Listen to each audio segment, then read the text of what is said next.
Hello students, आज हम देखने वाले हैं स्ट्रक्चर ऑफ अमोनिया का। How to write the structure of ammonia. First of all see the formula of ammonia. क्या होता है इसका फार्मूला? NH3 है। Now consider the atomic number of hydrogen कितना है 1 and atomic number of nitrogen कितना होता है 7। तो अगर इसका आप इलेक्ट्रॉनिक कॉन्फ़िगरेशन निकालोगे तो ये आएगा 1s2 2s2 2p कितना आ रहा है 3। आउटर मोशन में नंबर ऑफ इलेक्ट्रॉन्स कितने आ रहे हैं 2 + 3, मतलब कितने नंबर ऑफ इलेक्ट्रॉन्स है एक्चुअली 5 इलेक्ट्रॉन्स है। देखो आपको इलेक्ट्रॉनिक स्ट्रक्चर मतलब क्या है, लेविस स्ट्रक्चर निकालना है। तो नाइट्रोजन के आउटर मोशन में कितने इलेक्ट्रॉन्स आ रहे हैं 3 + 2। इन शॉर्ट कितने हो रहे हैं total number of electrons 5 electrons हो रहे हैं ना, बराबर है ना। तो हाइड्रोजन कितने देखो यहाँ पे 3 हाइड्रोजन से। तो इन शॉर्ट ये जो है यहाँ पे ये हाइड्रोजन का डॉट हुआ, ये सेकंड हाइड्रोजन का डॉट हुआ कंसीडर, और ये थर्ड हाइड्रोजन का डॉट हुआ।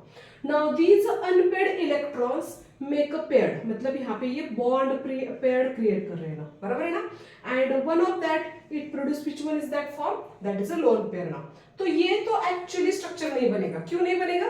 क्योंकि ऑलवेज अगर आप VSEPR थ्योरी देखोगे, valence bond repulsion pair electron theory, valence shell electron pair repulsion theory देखोगे तो according to VSEPR always lone pair have more repulsion as compared to lone pair bond pair as compared to bond pair no।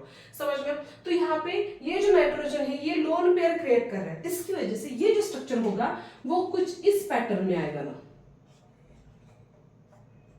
okay, because of this lone pair it produce the actually tetrahedral type of structure now। lone pair की वजह से यहाँ पे जो bond angle है वो more create होगा, not like this one.